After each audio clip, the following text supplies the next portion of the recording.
everyone, and welcome to the Meet the Visionaries podcast hosted at the MIT Center for Real Estate. I'm Sawala Lulia Ajenka, a dual Masters of Architecture and Real Estate Development candidate here at MIT. There is an important business case to be made for sustainability in real estate, with more depth than feels good to have. In assessing the potential of such decisions, we have to look at their potential impact on cash flows and their ability to future-proof assets against emerging climate risks. With that, I'm excited to converse with Elena Alschuler, the head of sustainability for the Americas at LaSalle Investment Management. Elena, if you permit me to rave about the incredible work you've done and continue to do for a moment. Elena is the 2024 recipient of the inaugural NAREIT Sustainable Leadership Award. Prior to joining LaSalle, Elena served as the Director of Real Estate Strategy for View Inc., a smart window company. She served as a program manager for the U.S. Department of Energy in the Building Technologies Office, as well as an analyst at HR&A Advisors, an urban planning and economic development firm in New York. Elena holds a Master's of City Planning from MIT and a bachelor's degree from Bard College. She currently serves as a director of the Green Business Certification, Inc. She also served as board and chair of the Carbon Risk Real Estate Monitor North America Working Group. Welcome to the show, Elena. Thanks so much. It's a pleasure to be here. For our listeners who may not be aware, could you tell us a bit about what LaSalle does and how that work has intersected with your career trajectory? Sure. I'll sort of start at the beginning. I started my career in New York City at a consulting firm called HR&A that works on a lot of really interesting urban and public-private issues. I got to see affordable housing, public spaces, sustainability, and I really wanted to work on a problem that wasn't solved yet. And I saw that climate change and decarbonization was going to be a defining issue for this generation, and it was coming up more and more in my projects. And so I really wanted to dive in on that. And as I was working at HR&A with our different real estate clients and public sector clients, I started seeing how sustainability had impacts throughout the cash flow, but maybe a lot of our clients were only looking at sort of the simple payback, like the energy savings, right? The expense cost savings. And it seemed to me that that was really, not looking holistically at all of the different ways that sustainability can impact the cash flow and the value of real estate. And so I really picked that up as the key question that I wanted to pursue in my career. So I've tried to develop an expertise in data, implementation, policy, and economics around sustainability in buildings, and I've tried to pursue that from different angles. So I came to MIT to build out my expertise in that, and then I pursued work in the federal government through the U.S. Department of Energy, where we were really looking at my role was really around market transformation efforts, data-driven identification of opportunities. Then I went to a technology startup in Silicon Valley, really looking at go-to-market strategy and how you prove the value to customers. And now I'm at LaSalle, which is great because I get to go hands-on with a big portfolio of assets. So just taking a moment on LaSalle Investment Management is actually one of the world's largest real estate investment managers.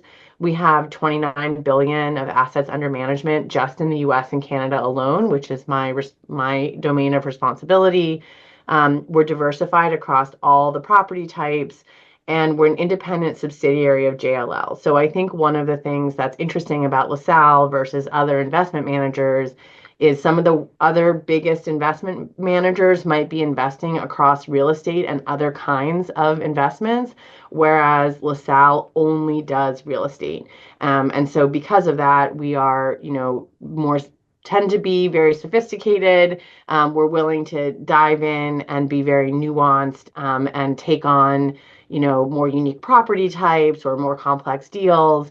And we get a lot of leverage and knowledge from being part of JLL. So this opportunity has been really great for me to be hands-on with the assets, creating value in properties, And our size and sophistication and diversity of our portfolio means that we can get economies of scale within our portfolio and also have an opportunity to influence the broader market or help create best practices that other folks can pick up. And what you said about expertise in data and policy is extremely important for the conversations needed to have to create these benchmarks that you're mentioning. But the scale at which you work means that you have a lot of foresight on what's coming down the pike for the rest of the industry. There are a lot of exciting developments taking place right now, a lot of which LaSalle is at the forefront. But what are some proactive advancements in this space that you're most excited about? Yeah, I think we're making big advancements in a couple areas. One is utility data automation. It's kind of shocking to me that we're still getting utility bills in PDF format and manually entering them into various software.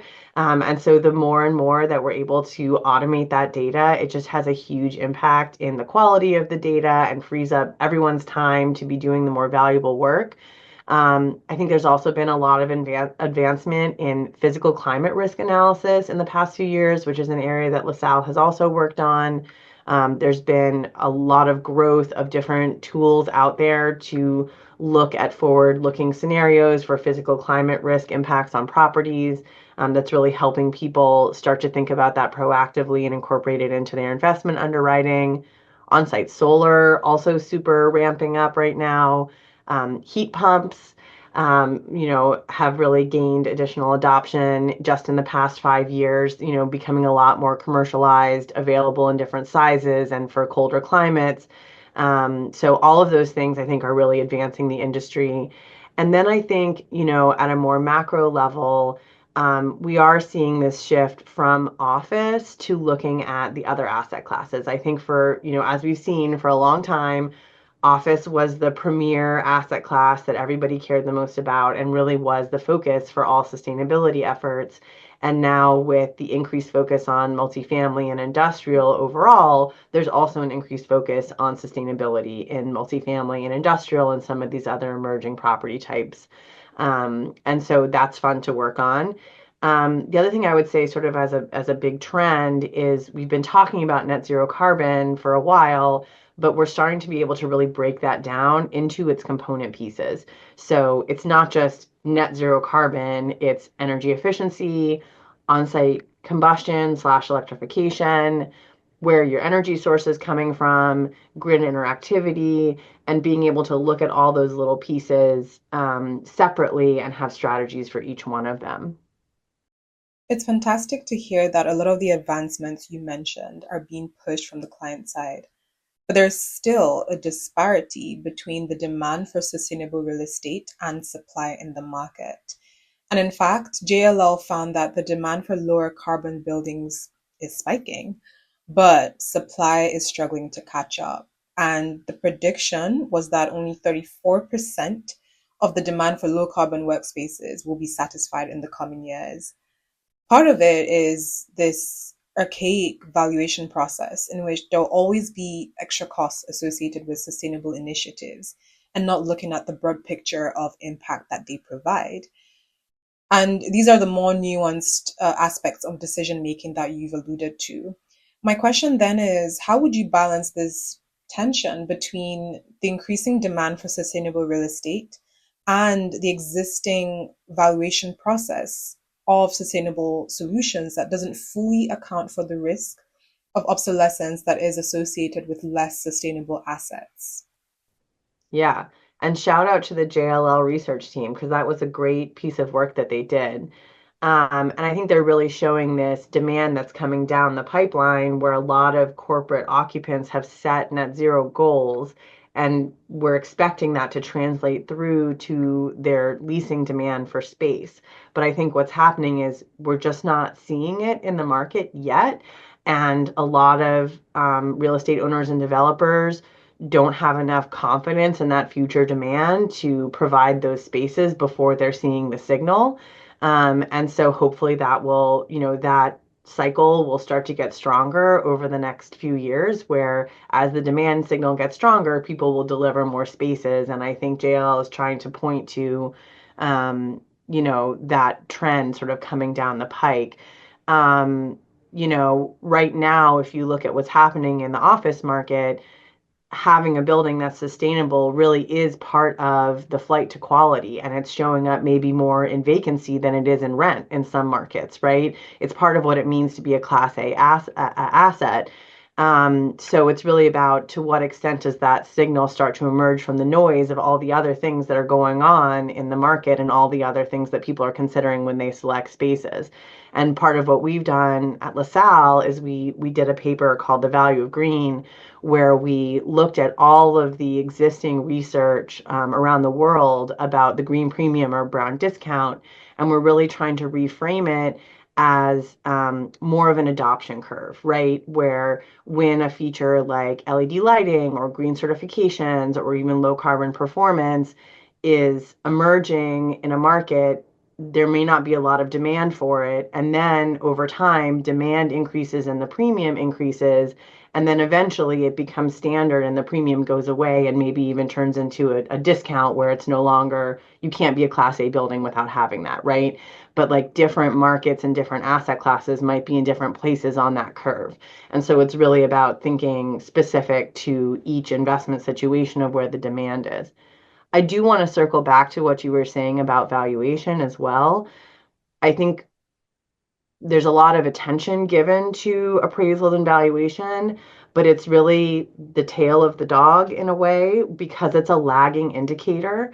And once you see the premium for sustainable features or certifications or high energy and carbon performance translating through to rent and operating expenses and vacancy and the quality of tenants and equipment, low maintenance costs for equipment and all these other things, that's going to flow through the cash flow and will automatically flow into valuations, right? And so to me, that's not the intervention point. We certainly need to help do education to help ensure that appraisals reflect that, but to some extent, it should be flowing through the elements of the cash flow that they're already looking at. Thanks, Elena. I appreciate you fleshing that out.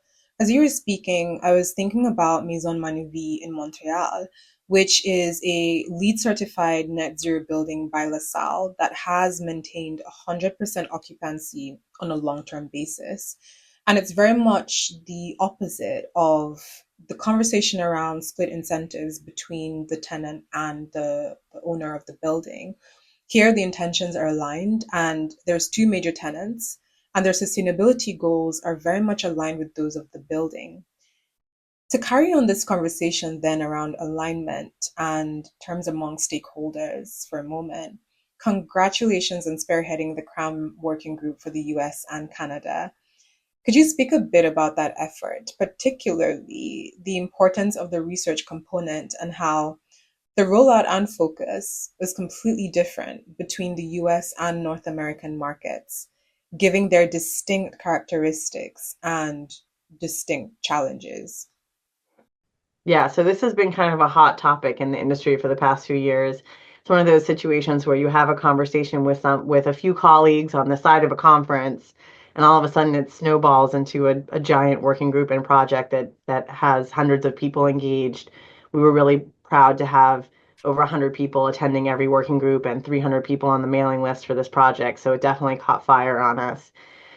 So let me just take a step back and say, um, what is CREM? I think you spelled out the acronym before, but basically the idea is to have forward-looking pathways and targets by year, by asset class and climate zone and grid around the world for both greenhouse gases and energy use intensity.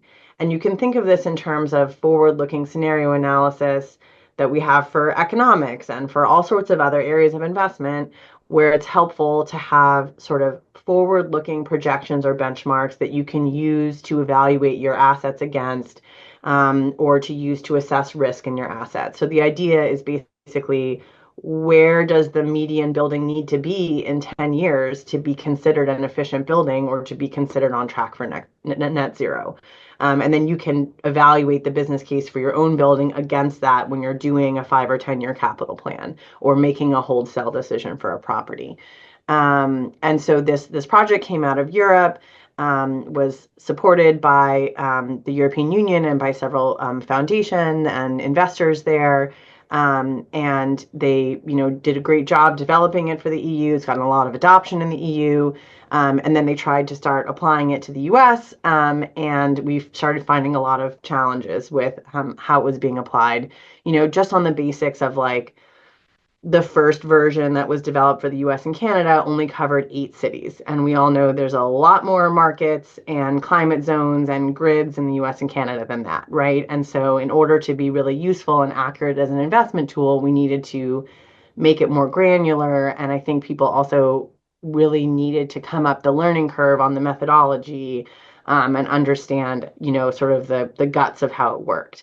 And so, as I think I mentioned, we had, I think, 5 working groups. We did a draft with a public comment period, and we really focused on refining the input data. So, making sure that the assumptions about the building stock were tied to CBEX and REX, which is our statistically valid sample of the building stock in the US and Canada, that the climate and grid information was tied to the best available data, such as eGrid information. And we also drilled down at the geographic level to make sure it was covering the entire US and Canada specific to those climate zones and those grids. And so that was a huge success. There were some limitations to how the project was scoped in that we did not attack the underlying methodology of CREM. So there's been a lot of conversations about the term stranding, and whether if you're above the curve, your asset is stranded. And I think a lot of folks would push back and say, there's buildings that are above the curve that are still leasing just fine. And so, how do you talk about this and how do you use it in investment context?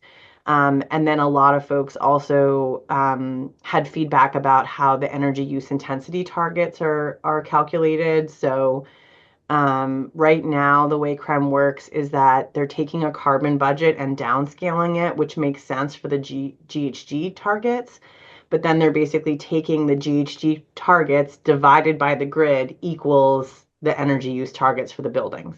And when you go at it that way, you actually end up with energy use targets that are well beyond Energy Star 95, which is the top fifth percentile of buildings in the US and Canada, that are really beyond technical feasibility, especially because we're using up the carbon budget so fast. You're saying like most of the buildings need to get like 20% beyond Energy Star 95 by like 2035. It's just not possible.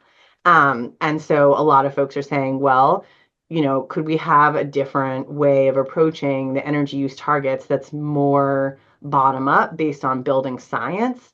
And then if you have an independent methodology for measuring whether a building is efficient, from a separate methodology on whether the grid is green, then you can actually see, okay, is this a efficient building on a dirty grid or an inefficient building on a green grid, and evaluate those two variables independently. And then if you choose to invest in an efficient building on a dirty grid, that's the gap that you could make up with green power if you choose, right? So it really helps like parse apart those issues. We've given that feedback to CREM. We've also given some feedback to them about their overall governance. I think it started off as really as a research project, and they've realized and agree that if they want to roll this out globally and have it be rigorous and have longevity, that it needs more of an independent nonprofit structure with a strong governance structure. And so they are in the middle of working on that right now and have said that they will come back around to our methodology feedback once they figure out their governance. What's next then for CRAM and the working group? Because I think from what you've outlined, and it's very apparent, a lot of incredible work has gone into it. And you want to see that being used in the industry. Yeah. So we really appreciate all the work that's been done with CREM so far. It's been very effective in Europe. And I think that the US and Canadian market has really recognized the value of voluntary pathways that can be used for target setting and transition risk assessments that are not just homegrown from an individual company, but really, externally available optional benchmarks that people can use. And one of the main things that we kept hearing from people is how does this relate to Energy Star? We are very lucky in the US and Canada. I would say it's our strategic advantage globally that we have this publicly available tool from the EPA called Energy Star Portfolio Manager that basically everybody uses to track the performance of their buildings and get this 1 to 100 score. And there's sort of an ecosystem of certifications around that, including Energy Star certification. They have a next gen certification now, which also layers in limited on-site combustion and renewable energy. The US Department of Energy also has a zero emissions building definition. And so people really want to figure out how to incorporate that better because those are all the tools that we're already using. So how do we take those tools that we're already using and use those as the basis for energy efficiency target setting or pathways and sort of merge it together or have, a US homegrown version of voluntary energy efficiency pathways. And so we've gotten all this feedback. This is kind of where we are right now. We're trying to figure out some options of what could work for the US and Canada. We're really trying to just respond to all the feedback we've heard. I think as the chair of the working group, I see my responsibility as facilitating a good process and responding to the feedback that we're getting from the stakeholders and making sure that it's an open process. And so we're sort of brainstorming right now how we take this forward, specifically looking at the energy efficiency pathways and different options for the target setting there, comparing CREM's methodology, potentially ASHRAE 100, which is a lot of people are using as sort of the standard for the best potential retrofit for existing buildings and or Energy Star based methods. And so we're going to hopefully dive in a little bit more on those different choices and see if we can't develop one or more options for people specifically for the energy efficiency pathways. And then meanwhile, CREM is, as I mentioned before, working on a governance structure, and we look forward to sort of re-engaging with them when they're ready. You've touched on the next question I have then, but I'm curious about the way to balance a tool like CRAM with other decarbonization pathways in their ability to help with fast and effective decision making for owners. But there's also in parallel that is, has been ongoing for a couple of years now with a lot of buildings, which is the pursuit of other green building certifications. And I wonder if there's planned alignment there. Yeah, I think like the green building certifications are really about how is your building performing right now, as opposed to forward-looking target setting. And I think that's really the difference between CREM or any other kind of energy efficiency pathway or GHG pathway is it's a forward-looking pathway that you could do capital planning against or get a forward-looking benchmark for where a good building is expected to be in 10 years, for example, or 20 years. Whereas, like a LEED or a BREEAM kind of certification is about how your building performs today. Although I know certifications like LEED are trying to incorporate net zero planning, like LEED V5 incorporates some element of like net zero planning into it. The other thing I would note is that a lot of the green certifications, like LEED and BREEAM, are holistic certifications, right? So they include energy and carbon, but they also include water, waste, land use, indoor environmental quality, et cetera. And so they're sort of broader in that sense. And I mean, to that point, then I'm also thinking about this idea that green buildings do provide a hedge against climate related shocks. And with the increasing frequency of a lot of these disasters, I mean, what's coming to mind is the LA wildfires and rising risks also in regions like Florida, where insurers are pulling out. how would you translate and manage these risks in the investment decisions that you're making? But also in more detail, then how is LaSalle adapting its strategy in response to these evolving market conditions and these climate shocks that are occurring more and more frequently? Yeah, so now we're switching from transition risk to physical risk, right?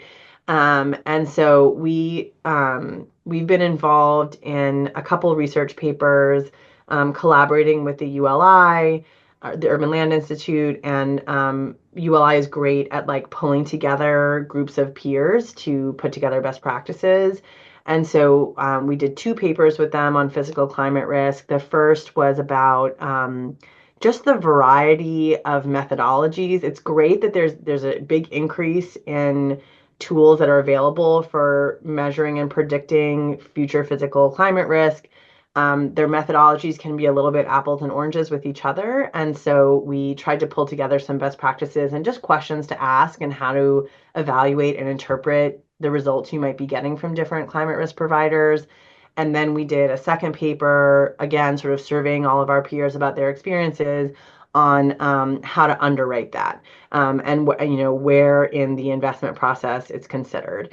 And so at least for speaking about LaSalle specifically, we do a physical climate risk assessment at the allocation stage. So before we even put a bid on a property, we will look at the potential future climate risk or current physical climate risk of the building. If it is flagged, that's really an indicator just to dig in, right? So you could have a situation where it's a property that's built to the latest hurricane standard. And so even though it's flagged as, having physical climate risk, a lot of those models, they're just looking at a location and space. They don't know anything about the physical structure of the building. So you can dig in and find out, oh, well, this building was, built a couple feet elevated, or they put the HVAC on the roof or whatever. And so you might actually be able to get comfortable with the resilience of that asset when you dig in. Right. If you still find that there's potential risk, then we would look further into any potential hardening measures and the cost of those. And depending on the level of mitigation that would be needed, we may or may not pass on the assets. So we have actually decided not to bid on assets because of the physical risk that we've identified.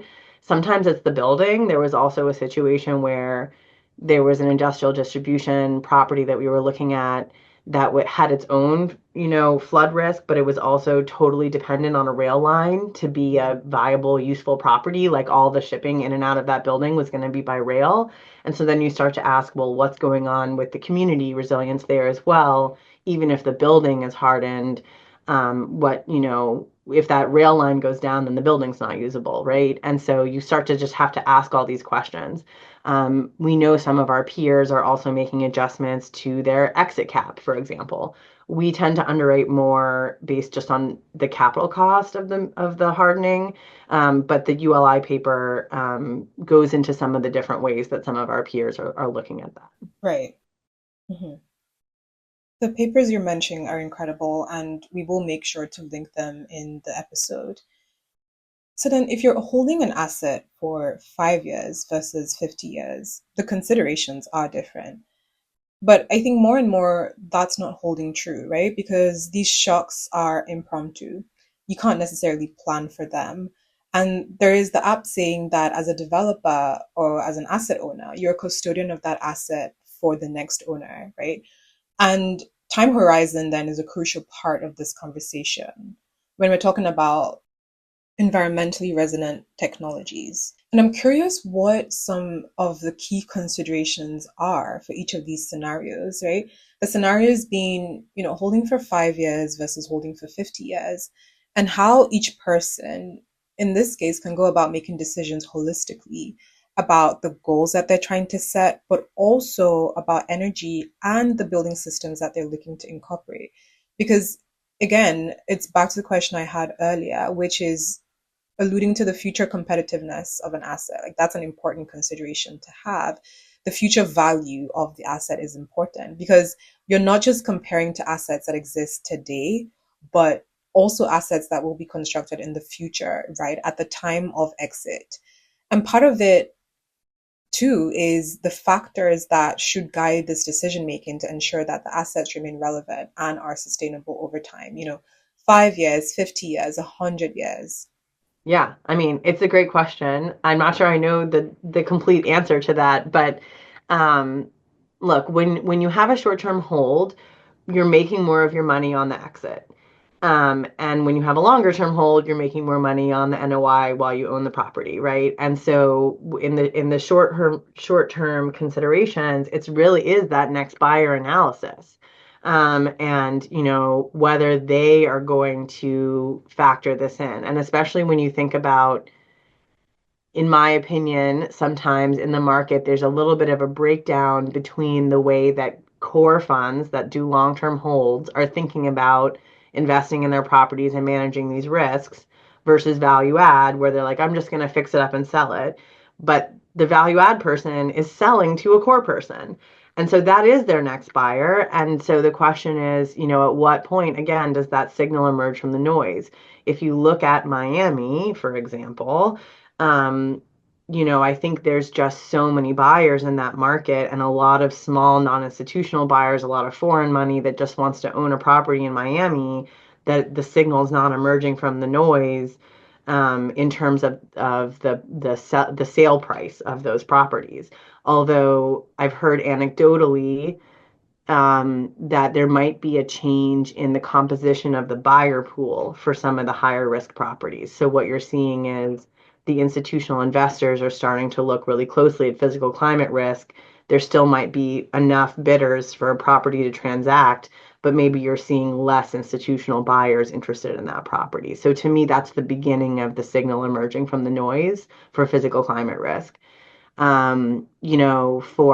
For investment in the physical property itself, like energy efficiency, um, it's a funny thing because you're really doing a lot of capital work in that value add stage. So you have an opportunity to put more money in and reposition the asset. But again, you have to have the confidence in that demand signal from tenants as well as the future buyers. And I do think that there's a growing pool of tenants and future buyers that are looking for sustainable buildings, but it's almost like a bifurcation of the market or a subset of the market. I mean, this is all just my opinion. I'm just to be clear, but where if you have a sustainable or resilient building, you're tipping over into a different pool of tenants and buyers that might be interested in that building. They might be a smaller group, but maybe they're willing to pay a premium.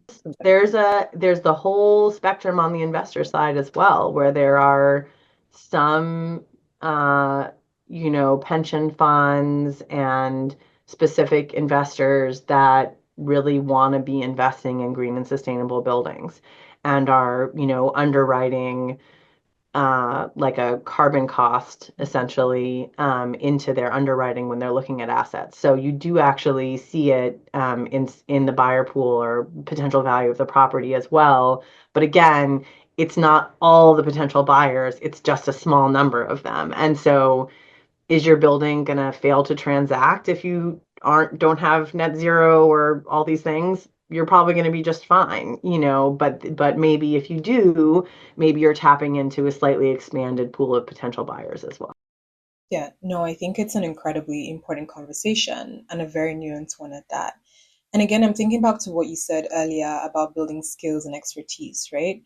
In each of these different aspects, how do you converse about policy, right? Conversing about the finance side. And I know we're rounding up, but to put in a little shameless plug here for a second, MIT does offer what I think is a very unique course in class in sustainable real estate, where students develop these skills, knowing how to underwrite sustainable strategies and make a business case for them, and then accounting for their impacts on OPEX, on potential gross income, a higher NOI, as you were saying earlier, but also reduced CapEx as a result of implementing specific sustainable strategies that help to improve the resiliency of the building.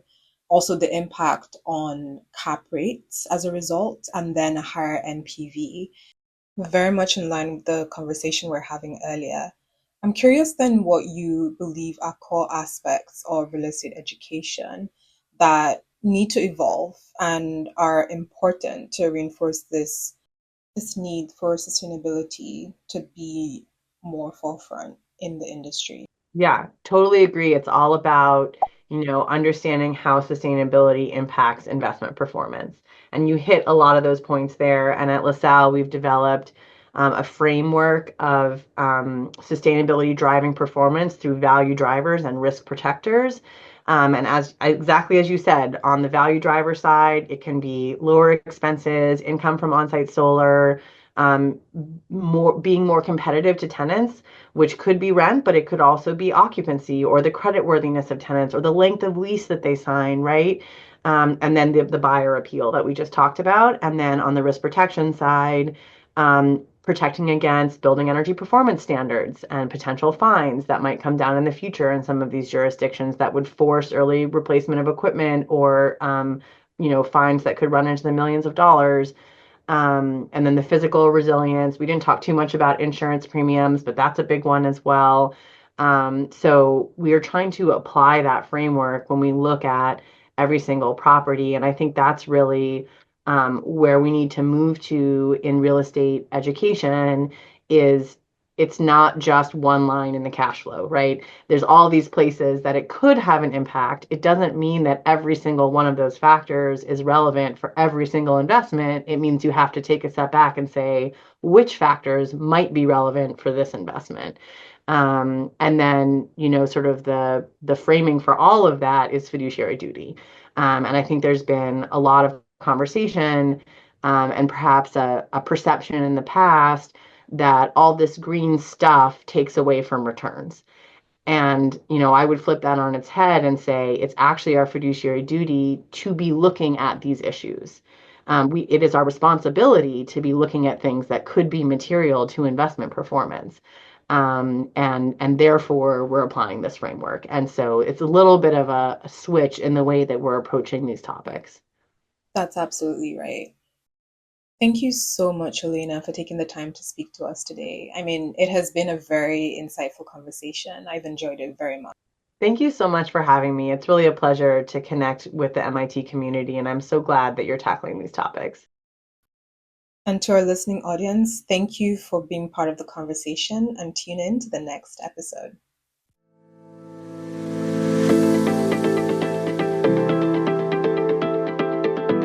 Thanks to our listeners for tuning into another edition of Meet the Visionaries podcast.